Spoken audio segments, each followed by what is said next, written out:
Hello and thank you for joining me. I'm Heather Forgan of stampwithnellie.com. I'm an independent Stampin' Up demonstrator in the UK, and this video is part of the Stamp Around UK video hop. So there will be a list of all of the other demonstrators taking part in this hop in the description bar below, so I do hope that you'll click on that and hop your way around to see what everyone else has to share with you. Our theme for this month is using our favourite techniques. One of my favourite techniques, and to be honest it changes all the time, but one of my favourite techniques is heat embossing, and I also like to combine it with some ink blending for the emboss resist technique. So this was a piece of white card that I did some heat embossing, and then I blended over some granny apple green ink, and it only colours the background and you can see the white on top. Also done a little bit of ink splattering, and I'll show you how to do that as well. I'm using the Sweet Strawberry stamp set and the Coordinating Strawberry Builder Punch. Both of these items are now in the last chance products list and are only available while stocks last. But the good news is they're both actually reduced. Each one of them previously was £17. They're now both each reduced to £8.50. So stamp set, £8.50, punch, another £8.50. Absolute bargain. Love this stamp set, and I'm really quite sad that it's retiring. So my background stamps are from the set, as is my sentiment and the little flowers, and I have used the Stitch So Sweetly dies that are also sadly retiring for my sentiment layers on there.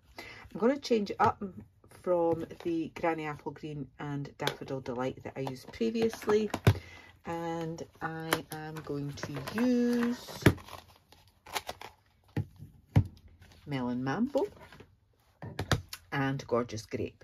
So sticking with the Brights collection, but choosing another two from that collection. So I've got my standard card base, which is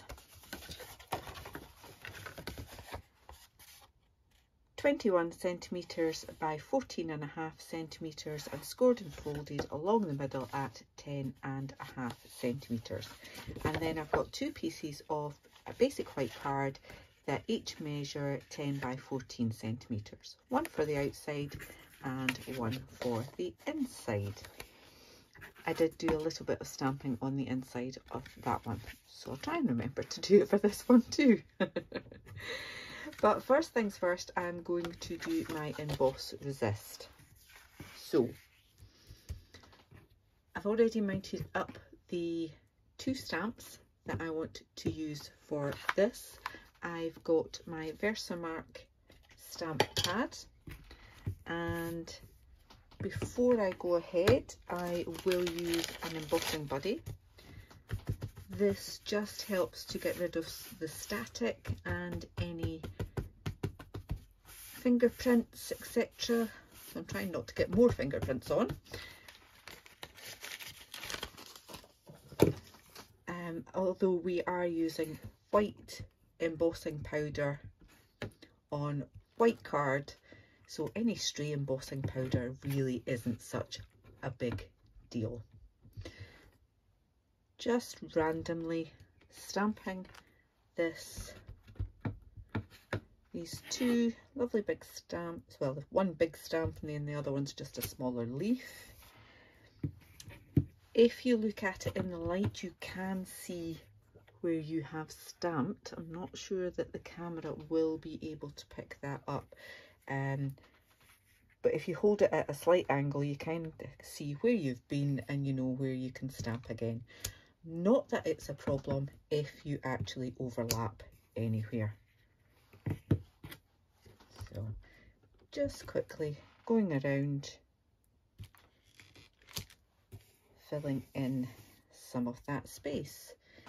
Don't have to fill it all.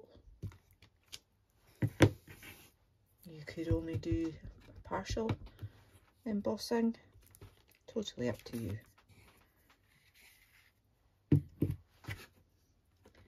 And my sentiment's going in the middle, so I'm not too bothered about making sure that I've got stamped images there. I'm struggling to see that bit now.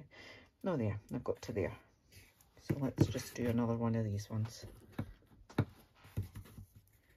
And like that. And as I say, if it overlaps, it's no big deal. There we are. I've got a piece of scrap paper, and this is white embossing powder.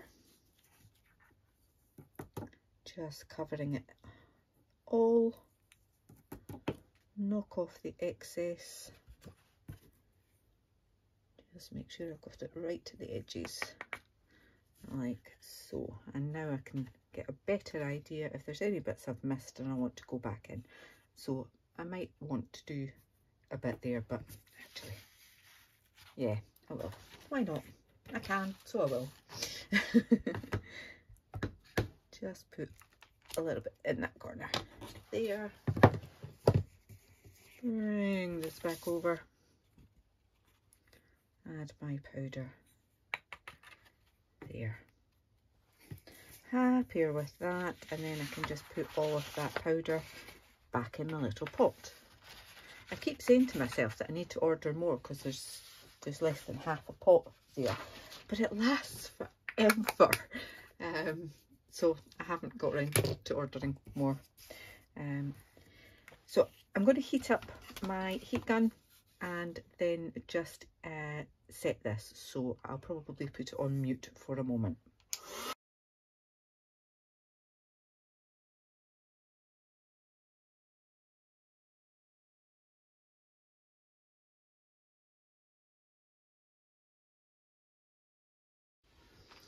Okay, so just going to leave that to cool for a moment. And I can stick it under a block there. And I can stamp my sentiment. I'm going to stick with the happy birthday. And I've got a piece of gorgeous grape to back that. So I'm going to use the Melon Mambo for that. So just inking that up, straight down, straight up, perfectly stamped. So I want to cut those two with the stitch dies, but I want to also stamp a few of these lovely little flowers. I'll do two of those and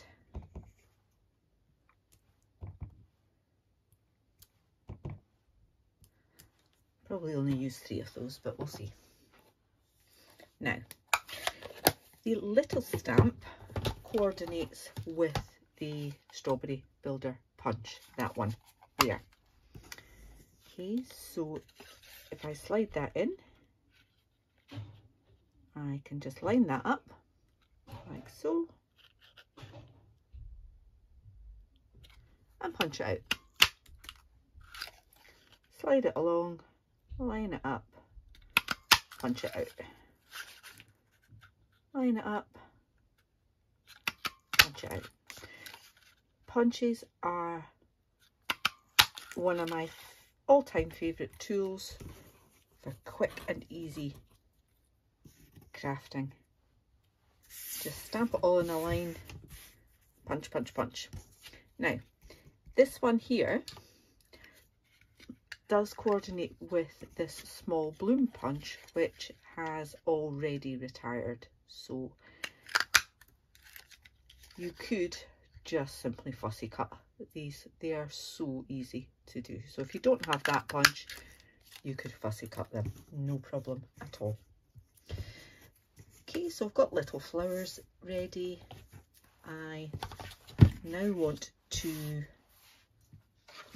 I'm going to bring this piece back in and use some of the Melon Mambo ink to add onto this piece that we've embossed. So just getting plenty of ink on there and on me. Oh. Every time. Now I'm going to start in the middle. Normally I would start on the outside, but the middle is going to be covered, so it doesn't really matter how much ink I've got in the middle there really. And you can just decide how much you want, whether you want to have it lighter at the edges, darker at the edges, kind of solid all the way. Completely up to you. I like the kind of mottled effect, if you like. And then I have this old face cloth that I can just bring in, any kitchen roll, and dried baby wipe, anything like that. We'll just take off any ink that is sitting on top of your embossing to make it shinier again.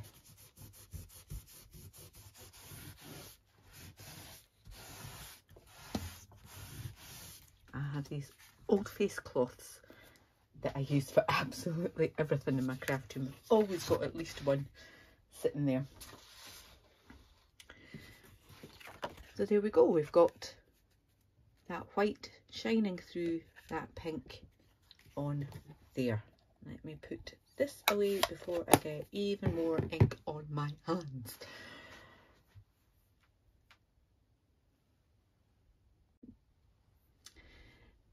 Now, I mentioned earlier that I've got Gorgeous Grape card for my sentiment, so I've actually realised I probably want to have some of the flowers in Gorgeous Grape as well, so that we've got a bit more coordination going on there. So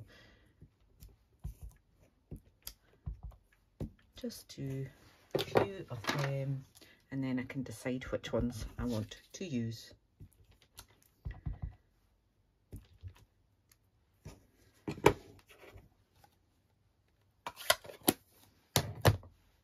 Inches again.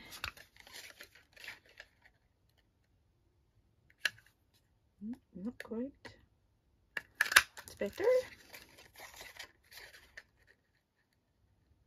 I can't believe I've got so much of that blinking Melon Mambo ink all over my hands. Oh.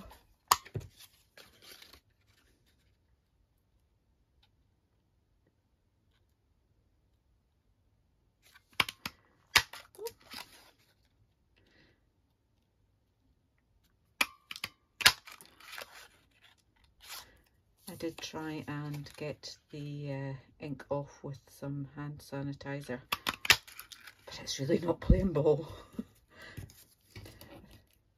I find that one of the best ways to get rid of ink, well and truly, is to go and wash my hair. However, I washed it already this morning. I don't really need to do it. So let's build this up once I have die cut these bits. Stitch So Sweetly dies. I think it's that one that's a good fit for that. Let me just double check which one I used. No, I think it might have been the smaller one. Yep. Smaller one. Yep, perfect fit for that. And that one. Okay. Let me die cut these, and then it will be just a case of quickly assembling my card. Alright, so die cutting done, punching, stamping done. Whilst I remember, I'm going to stamp a couple of little bits on the corner.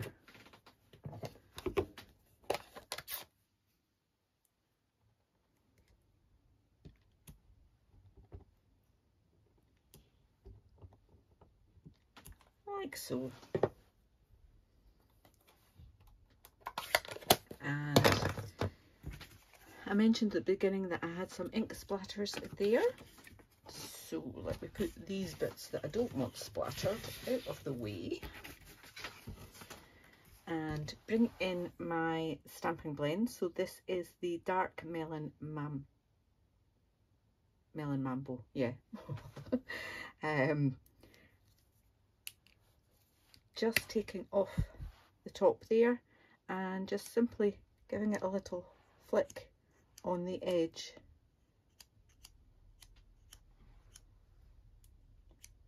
There. So you get delicate little bits of splattered ink. You can be a bit more heavy-handed if you wish. Got a little bit more on there. Let's assemble.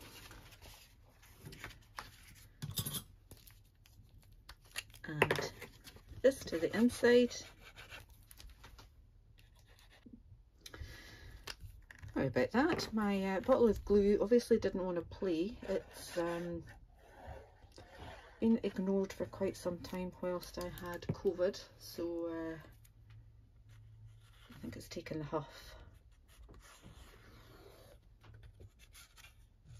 New bottle comes out a little bit too quickly, so just spreading that around. Okay, so back to where we were. Let's pop that in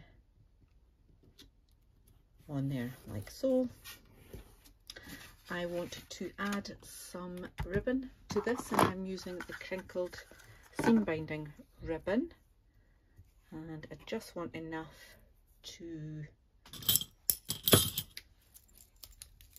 put straight across.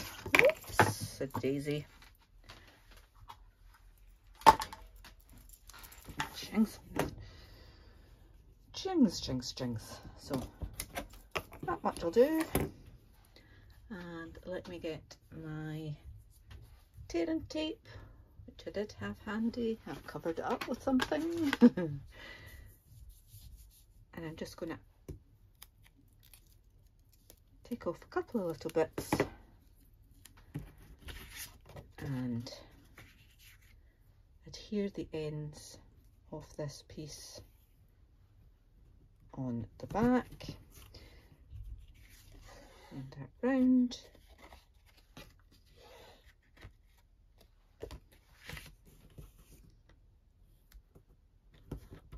In place like so.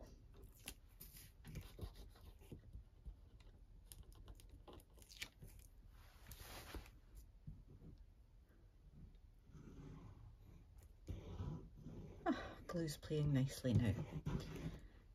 Now I'm just actually putting a little bit of wet glue on top of that tearing tape.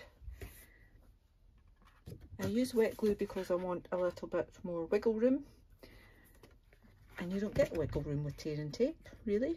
So if you put a little bit of wet glue on top of your tearing tape, you get the best of both worlds. Okay, and just want to glue this bit to the center of this bit.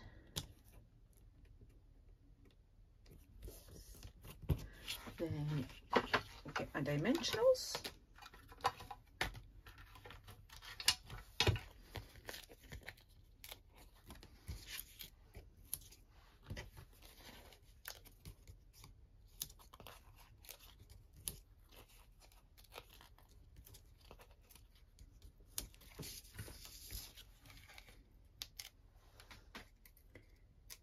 Take off the backings.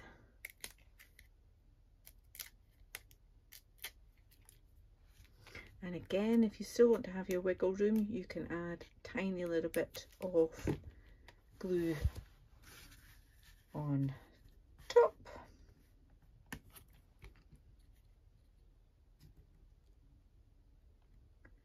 That's fairly central, and I want to have a little bow with the same ribbon.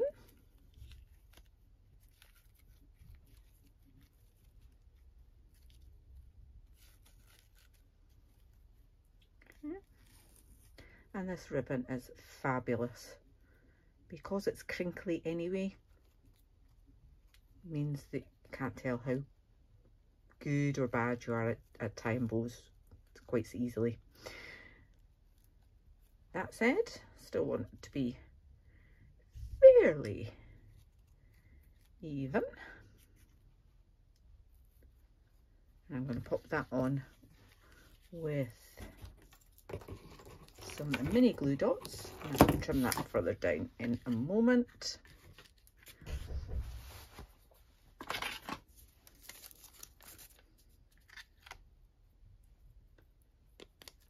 Mini glue dot either side. Pop that on.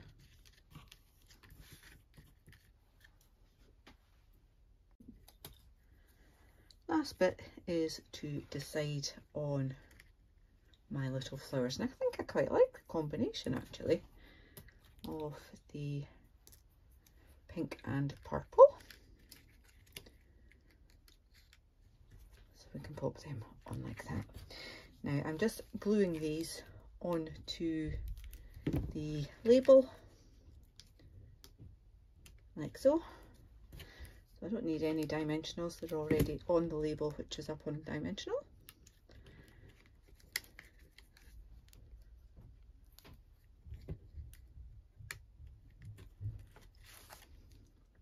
But my last one,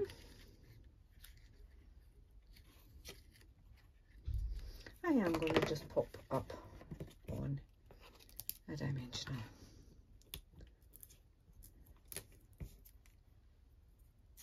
Oops. Like so. And let's have some gems. On this one here, I used some of the genial gems that are green. I think I will use, I really do like these opal rounds. They're great for picking up other colours on a project. Let's see if I can use these tweezers. No, I can't use these tweezers. No. Where's my take a pick? Where's my take a pick? There it is. Much easier. On there. One up there. And let's have another little one down here on this one. There we go. So as I said earlier, this is part of a blog hop, so sorry, a video hop, not a blog hop. So please do click on the description bar, the show more button, whatever it's called, on whatever device you're using, to get more information, and you will see all of the links to the other demonstrators taking part and showing you their favourite techniques. I do hope you've enjoyed my video. If you have, please give me a thumbs up. If you're new to my channel, then please do click on that subscribe button. Until the next time, take care. Bye bye.